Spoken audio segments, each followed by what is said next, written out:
I had a teacher ask me what I wanted to be when I grew up. And I said I wanted to be a doctor, and he laughed in my face.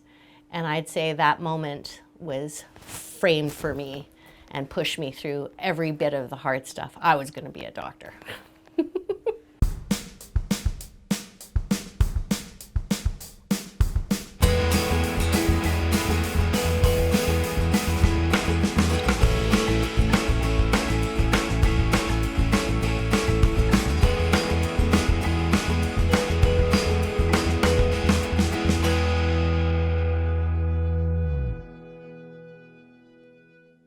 My name is Samantha Peppard, and I'm a registered acupuncturist, and my business name is PG Acupuncture. My business is a multidisciplinary clinic. We have acupuncture services as well as a registered massage therapist. I have been practicing traditional Chinese medicine for 13 years. As soon as you are a licensed registered member of acupuncture, you start working and you are self-employed. I have training as a professional chef. My mom is a natural chef, and I actually worked as a bush cook for a number of years in my late teen years for tree planters. And I figured out pretty quick after I did my professional food training and worked in hotels and restaurants that it wasn't going to be the job that was fulfilling enough for me.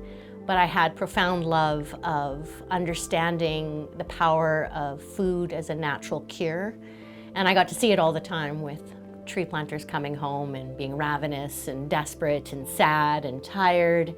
And we get to light them up and fill their tummies, and we could totally turn around a person's day just by a really good meal. My girlfriend was in her first year of traditional Chinese medicine. And she took me into her study, and there was a book sitting on her desk, and the book was called Healing with Whole Foods by Paul Pitchford. And I flipped the book open and looked at it, and I was like, oh, this is one of my mom's favorite books. And she was like, oh, cool, it's a class text. And literally there was a boom, I must know more. I didn't want to be a business owner. In our last year of school, we did a business plan writing course, and I hated it. I didn't want to listen, I didn't want to participate. It just seemed crazy to me that they think I should open a practice as soon as I get out of school. Who would do that? But that's what you have to do. There's no one to work with or under, really. You have to get out there, you just have to get her done. And so the biggest hurdle for me was actually getting over my own self-doubt and fear and just getting boots on the ground. I think first and foremost, to be a success, I had to get over the fear of failure.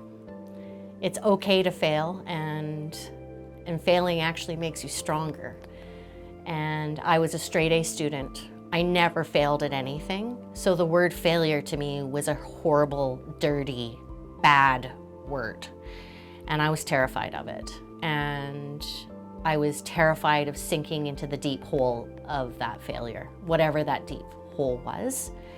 And once I realized that people who fail learn how to do things differently and better and step up and try again, they don't try again from a place of fear, they try again from a place of empowerment because they learn something from that process of failure. Once I realized that failure was your friend and you don't have to be as afraid of it, that's where I started doing better. I can continue to keep going in the face of difficulty. And I haven't let any of the big hurdles stop me from my original goal. Failing my licensing exams, having a divorce, getting married again, and the challenges that imposed upon me, having children and being a mother in the midst of trying to grow my practice. In the meantime, my husband touting it my expensive hobby, but still stepping up and doing it anyway because I knew I was going to get there eventually. I just didn't know how long or what the road looked like exactly to get there. So if you fall down, it's okay. Step up, dust yourself off, and head off in the slightly different direction.